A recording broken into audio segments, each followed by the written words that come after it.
የምታገለግላት አንዲት መበለት ነበረች።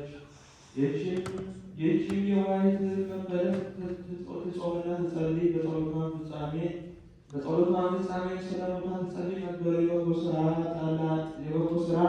ጠላት የሆነ ሰይጣን ግን በጎልማሳ ተመስሎ ይፈትናት ዘንድ ጀመረ። የኃጢአትንም ስራ ጣፋጭ አድርጎ በማሳሰብ ድንግልናዋን አጠፋት።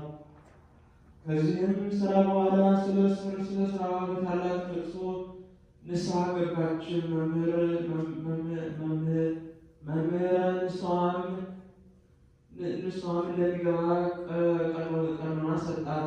ከዚህ በኋላ ይህችን መበለት ቄሱ የሰጣትን ቀኖናዋን ሳትፈጽም አረፈች፣ ወደ ሲኦልም ወረደች። ከጥቂት ቀን በኋላ ለመሞኔቷ በሕማሟ ታየቻት። በእሳት ውስጥም ሳለው ንጽሕት የሆነች እመቤታችን ማርያም መጣች።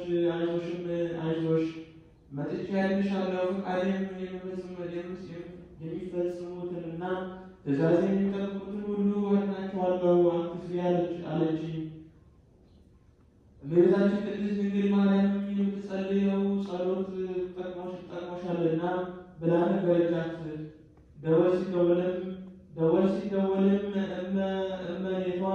እመምኔቷ በነቃች ጊዜ መነኮሳውያቱ ሁሉ ይሰበሰቡ ዘንድ አዘዘች።